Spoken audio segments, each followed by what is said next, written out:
শুভ সকাল বন্ধুরা, কেমন আছেন সবাই? আশা করছি সবাই খুব ভালো আছেন। নতুন আরও একটি ব্লগে আপনাদের অনেক অনেক স্বাগত জানাচ্ছি।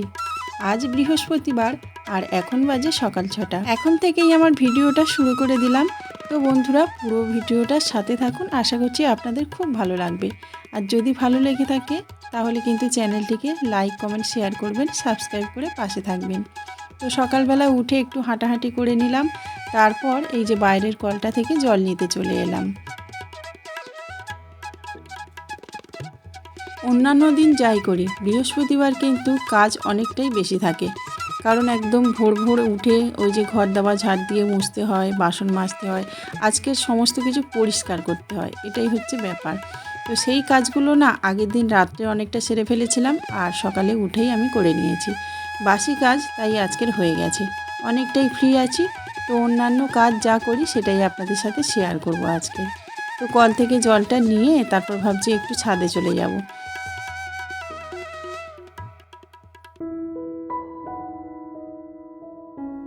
একবার মাঝে পড়ে রেশনে এত বাজে চাল দিয়েছে কি বলবো। মাঝে মধ্যে ভালো চাল দেয়, আবার মাঝে মধ্যে এতটাই খারাপ চাল দেয় যে খাওয়া যায় না। তো সেই রকমভাবে রেশনে একদিন খারাপ চাল দিয়েছিল। ভেবেছিলাম যে এই চালের পরিবর্তে টাকা নেব, কিন্তু সেইবারটা রেশনের চালটা ওরাও নেয়নি। ওরাও বুদ্ধিমান, খারাপ চাল ওরা কিনবে কেন বলুন? তো বাধ্য হয়েই নিতে হয়েছিল। আর সেই চালটা মাঝে মধ্যে ওই চালের সঙ্গে মিশিয়ে মিশিয়ে রান্না করতাম দুপুরে করে, যখন আপনাদের দাদা বাড়িতে থাকতো না। কারণ আপনাদের দাদা আবার রেশনের চালটা খুব একটা ভালোবাসে না, তাই আমরা দুপুরবেলা করে রান্না করে মাঝে মধ্যে খেতাম। কিন্তু এখন না পোকা লেগে গেছে। রোদ্দুরে দিতে আসলাম কিন্তু বৃষ্টি নামলো, সেই জন্য আবার চলে এলাম নিচে। আর কাল রাত্রে রান্না করেছিলাম ডিমের ঝোল পটল আলু দিয়ে, সেটাই দিয়ে এখন ভাত খেতে বসে গেলাম। আর আগের দিনেকার ভাত ছিল, তো ভাবলাম সকাল সকাল খেয়ে নিই, না হলে খারাপ হয়ে যাবে।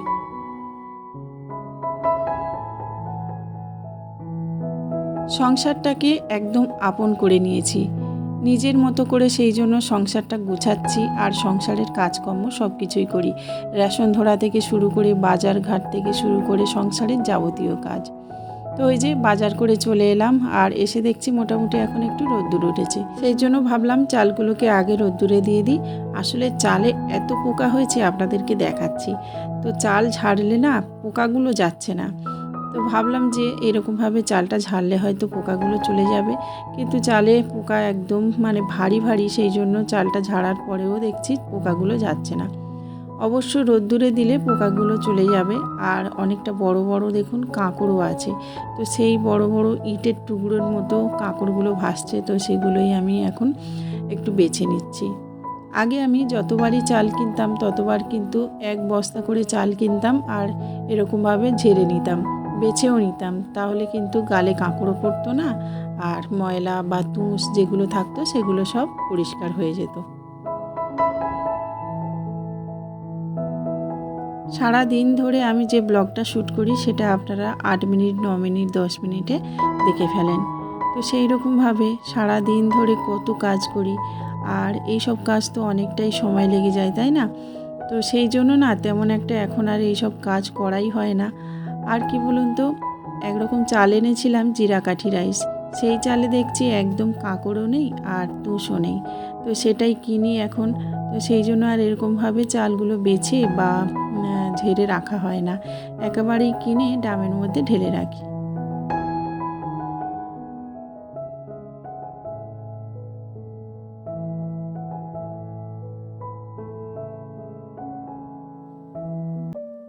তো চালগুলো বেছে রোদ্দুরে দিয়ে তারপর স্নানটা সেরে নিয়েছি। ভাবলাম যে আজকে তাড়াতাড়ি করে ভোগ জলটা দেবো, কিন্তু দেখুন সৌভিক মাঝে মধ্যে ভোগ জল দিয়ে ফেলে, তো আজকের ও ভোগ জলটা দিয়েছে। আর আমি কিন্তু বাজার থেকে অলরেডি সমস্ত কিছু আয়োজন করে এনেছি বৃহস্পতিবারে ভোগ জলটা দেওয়ার জন্য। তো আজকে সন্ধেবেলাতেই বৃহস্পতিবারের ভোগ জলটা দেবো, কারণ দুপুরবেলা তো দেওয়া হয়ে গেছে। তো মাঝে মধ্যে আমি না সন্ধেবেলাতেও ভালোভাবে ভোগ জলটা দিয়ে থাকি, তখন অবশ্য অনেকটা টাইম পাই। তো যাই হোক, স্নানটা সেরে নিলাম আর তারপরে চলে এলাম রান্নাঘরে। ভাত বসিয়ে দিয়েছি, আর আজকের এনেছি সিলভার কাপ মাছ, সঙ্গে ডিমও আছে। তো এটাই এখন ঝাল ঝোল বানাবো। চলুন মাছটা ভেজে নিই।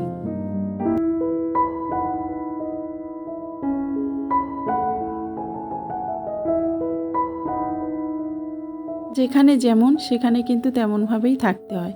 তো অনেকেই আছে বৃহস্পতিবার নিরামিষ খায়, অনেক জায়গাতে আছে বৃহস্পতিবার দিনটাকেই নিরামিষ দিন হিসেবে পালন করা হয়। কিন্তু আমাদের এখানে কী হয় বলুন তো, আমাদের এখানে নিরামিষ বলে কিছু নেই, বৃহস্পতিবার আমিষ খেতে হয়, মানে মাছের ঝোল ভাত দিয়ে সেদিন ভাত খেতে হয়। এটা নাকি স্ত্রী লোকেদের করতে হয়। তো সেই জন্য আমরাও এরকমভাবে আর কি পালন করে আসি। তো অন্যান্য দিন মাছ না থাকলেও দেখবেন বৃহস্পতিবার অবশ্যই বাজারে যেতে হয় আর মাছ কিনে আনতে হয়, মাছের ঝোল বানিয়ে খেতে হয়। মাছ ভাজলাম, তারপর পটল ভাজলাম, এখন তৈরি করলাম মাছের ঝাল। তো রান্নাবান্না কমপ্লিট, খাওয়া দাওয়াও কমপ্লিট। কিন্তু দুপুরবেলা করে তো আমি ঘুমাই না, তো অন্যান্য কাজ নিয়ে ব্যস্ত থাকি। কোনো সময় সেলাই করি, কোনো সময় হয়তো এডিটিংয়ের কাজগুলো সেরে ফেলি, আর কোনো সময় হয়তো বাইরের দিকে একটু ঘুরতে যাই। তবে এখন আর বাইরের দিকে যাই না তেমন একটা, যেখান থেকে ছাদটা হয়েছে তখন থেকে কিন্তু ছাদেই আসি, বেশিরভাগ সময়টা বিকালবেলা ছাদেই কাটাই। সকালে কিনেছিলাম একটু আঁশফল, তো সেগুলো ছেলেদেরকে দিয়ে এলাম, আর এখন কিছুটা আঁশফল নিয়ে ছাদে চলে এসে আমি নিজেই খেতে আরম্ভ করে দিয়েছি।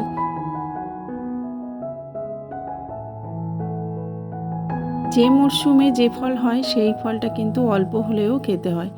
তো এখন তো আঁশফলের সময়, কিছুদিন আগে লিচুর সময় ছিল, তখন লিচুটা কিনে খাওয়া হয়েছিল। কেন জানি না আমার লিচুর থেকে আঁশফলটাই বেশি ভালো লাগে।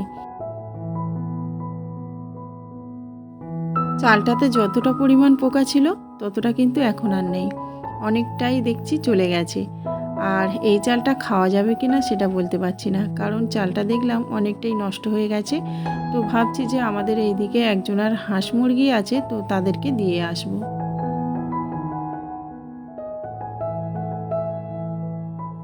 কয়েকদিন ধরে তো প্লাস্টারের কাজ হচ্ছে, আপনারা জানেন। তো উপরের মন্দিরটা হয়ে গেছে আর সিঁড়িটা একদম কমপ্লিট হয়ে গেছে। তো ভাবলাম এই জায়গার গ্রিলগুলো মুছে নেওয়া যাক, অনেকটাই ধুলো ময়লা পড়েছে, আর এখন থেকে না মুছে রাখলে না সিমেন্ট বালিগুলো এখানে জমে যাবে। তো সেই জন্য অল্প একটু একটু করে মুছে নিচ্ছি, আর প্রতিদিন অল্প একটু করে করে মুছতে মুছতে দেখবেন সমস্তটা কমপ্লিট হয়ে যাবে।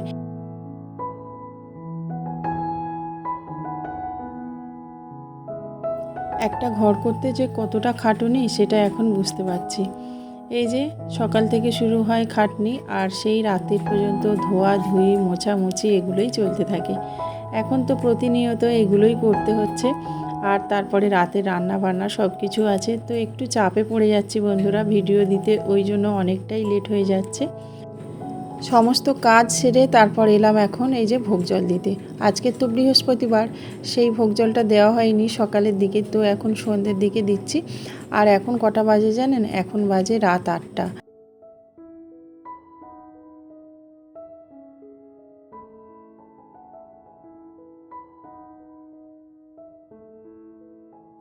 সন্ধেবেলা আজকের টিফিনটা স্কিপ করে গেছি, তো ওই প্রসাদটা খাওয়া হয়েছিল টিফিনে, আর তারপরে এখন করছি আলুর তরকারি আর লুচি। তো এটাই রাতের খাবার। তো বন্ধুরা আজকের এই পর্যন্তই রাখছি ভিডিওটা। আশা করছি আপনাদের খুব ভালো লেগেছে। যদি ভালো লেগে থাকে তাহলে একটা সাবস্ক্রাইব করে আমার সঙ্গে থাকবেন, পাশে থাকবেন। তো দেখা হচ্ছে পরবর্তী একটা ব্লগে। নমস্কার।